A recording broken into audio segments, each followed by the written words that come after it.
దావీదు ఇలా చెప్తాడు, అనుక్షణం స్తుతించండి, ఎల్లవేళలా స్తుతించండి. నేను దినమెల్లా స్తుతిస్తూనే ఉంటాను, దినమెల్లా క్రొత్త కీర్తన పాడుతూనే ఉంటాను. దేవుడికి ఎప్పుడు క్రొత్త క్రొత్త వంటి ఇష్టం. నిజమా కాదా? నిజంగా నిజం. క్రొత్త కీర్తన పాడండి అంటాడు ఆయన. అందుకే పాత పాటలు పాడినప్పుడు నేను తిడతాను వీళ్ళని. ఎన్ని రోజుల నుంచి పాడతారు? అది ఆత్మ నడిపింపు కూడా లేదు. కొత్తవి నేర్చుకోండి, క్రొత్త పాటలు నేర్చుకోండి. ఒకవేళ క్రొత్త ఇంకా ఎక్కడి నుంచి మనకి వస్తాయి అనుకుంటే బాగా ఓల్డ్ హిట్స్ ఉంటాయి కదా మనవి, అవన్నా నేర్చుకోండి, మంచి మీనింగ్ఫుల్గా ఉంటాయి. కానీ వాటి మీద పని చేయాలి. పాటలు పాడేవాళ్ళు పని చేయాలి.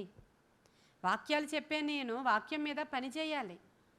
పాటలు పాడేవాళ్ళు ఆ పాటల మీద పని చేయాలి. అంతేగాని ఇక్కడికి వచ్చి పాటల పుస్తకం తెరిచేసి ఏదోటి పాడేద్దాంలే అనుకుంటే వారంటే దేవుడికి ఇష్టం ఉండదు. ఇంటి దగ్గర సిద్ధపాటు పడిన వాళ్ళంటే దేవుడికి చాలా ఇష్టం.